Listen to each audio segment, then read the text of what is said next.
おはようございます。めぐりかみ太一です。今日は旬の森生岳、鶏もも肉、ジュラ地方特産の板状のを使ってふりかすを作ります。それでは始めましょう。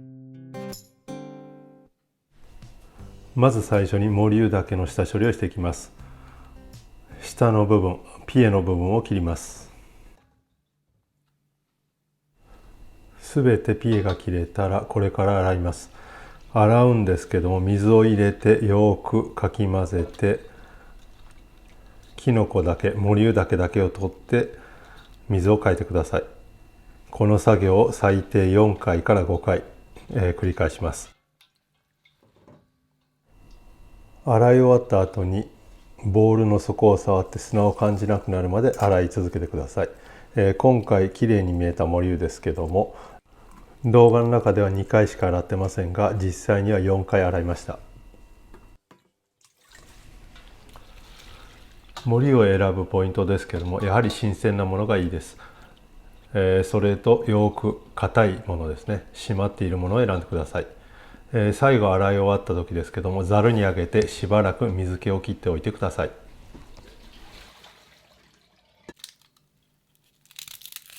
ふりかすに必要なガレンチュールを用意していきます。シャロット、ニンニク、エプルシェ、皮を剥いていきます。もちろん腐ってるところがないか、乾いてるところがないか確認しながら、根っこを残しながらエプルシェしていきます。ニンニクは半分に切って芽を取ります。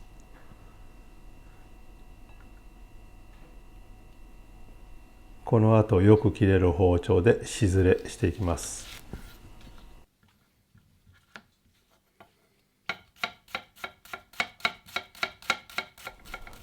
よく切れる包丁で細かく縦に切り目を入れて、横に2回ぐらい包丁を入れてしずれしていきます。ニンニクも同様によく切れる包丁で縦に切り目を入れてからスライスしてしずれします。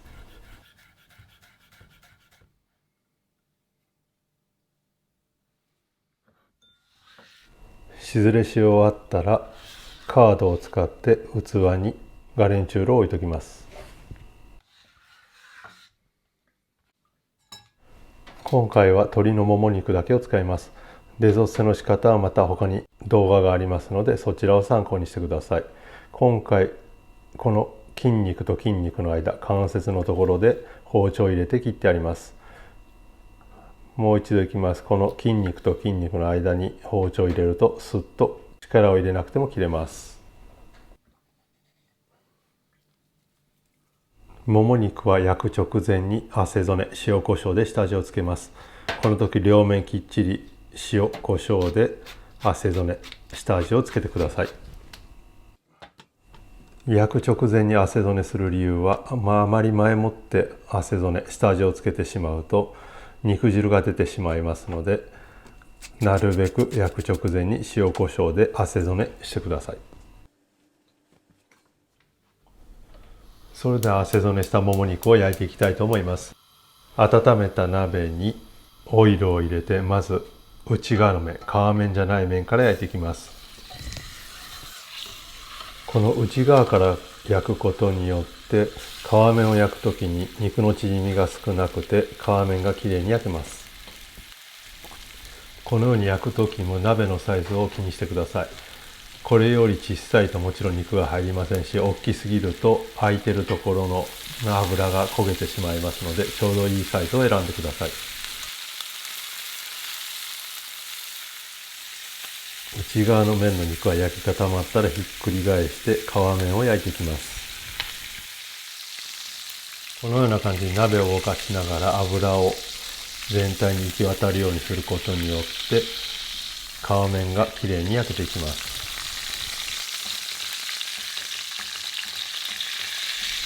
皮面がしっかり焼けたので、今度内側の面をきっちり焼いていきます。このような感じできれいに同レ、黄金色ですね、焼き色がついたら一旦肉を引き上げます。キュリスの先の部分、もも肉の先の部分の方はきれいに焼けにくいので、あと皮が全体的にきれいに焼けるように焼いていきます。この時見てもらったら分かるように鍋の底は焦げてないので、加減を調節しながらこのような感じにしてください。肉を取り出したら先ほど切ったガレンチュール、エシャロットとニンニクのしずれを入れて、鍋底についているうまみ、シュックルを野菜自身の水分で剥がしながら野菜に火を入れていきます。うまみを剥がす作業のことをデグラッセと言います。鶏を取り出した時に鶏の脂、キュイソンがだいぶ残っていましたが、この後モリ油を火を入れる時に油が必要なのでこのまま火を入れています。そこにモリ油を入れて、まずモリ油に火を入れていきます。モリ油を入れたら丁寧に優しく混ぜて油、エシャロット、ニンニクとよくなじませます。よくなじんできたら先ほど取り出しておいた鶏肉を一緒に入れて、モリ油と鶏肉を一緒に火を入れていきます。こうすることによって鶏のうまみがモリ油に移り、モリ油のうまみが鶏に移って非常に美味しく仕上がります。今回使用する白ワイン、黄色いワインですけども、バンジョーヌといってジュラ地方でサバニアンというブドウの品種を使った黄色いワイン、バンジョーヌです。このバンジョーヌですけども、収穫してから樽の中で7年間ワインも足さずにそのまま熟成させることによって非常にシェリー酒とか紹興酒に似たような風味が出て非常に特徴のある白ワインの一つになります。バンジョーヌを入れてまず沸かしてアルコール分をきっちり飛ばします。アルコール分がきっちり飛んだらブイヨン・ド・ボライ、フォン・ブラン・ド・ボライを入れます。フォン・ブラン・ド・ボライは他に動画がありますのでそちらを参考にしてください。ひたひたまで入れて、そこから沸くまで強火、沸いたら蓋をしてミジョテ、ポコポコいう状態で火が入るまで煮込んでいきます。煮込む時間ですけども、鶏の大きさ、鶏の肉の硬さ、質によってもだいぶ変わりますので、ちょくちょく見ながらチェックしてください。今回この鶏でだいたい30分から40分火を入れてます。アキレス腱の部分の肉がこのような感じに外れたら火の入った証拠です。もも肉に火が入ったので、もも肉を取り出します。この時丁寧に煮崩れないように取り出してください。その後乾かないようにラップをして温かいところに置いておきます。モリ油だけもこれ以上火が入らないようにとりあえず引き上げて温かいところに置いておきます。クイッソンをレデュイ煮詰めてソースを仕上げていきます。この時余分な油、アクなどはきれいに取り除いてください。味を見て美味しければここでクリームを入れます。今回使っているクリームはクレームイージニというノルマンディ地方にあり AOP 指定されている少し酸味のあるサワークリームみたいなクレームエペです。クリームを溶いた後、ソースに濃度をつけるためにルーブロ、白いルーを入れて濃度をつけていきます。白いルーも動画がありますのでそちらを参考にしてください。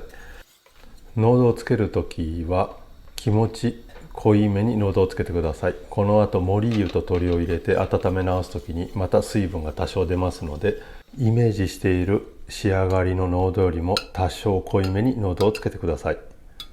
ここで濃度がしっかりついたので、先ほど置いておいたモリ油と鶏肉を入れていきます。ただ鶏肉を入れる前に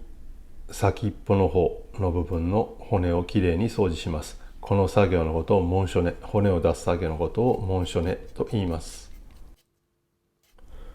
包丁で肉の先の部分をまず一周きれいに切って、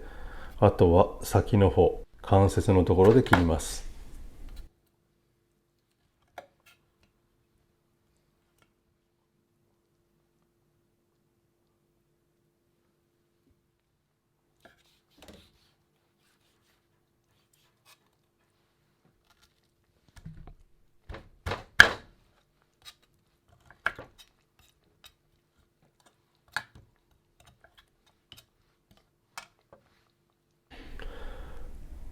肉がきれいに掃除できたら全部ソースの中に戻してゆっくり温め直します。この時蓋をしてあまり沸かさずにポコポコいう状態を保ちながら温め直して完成です。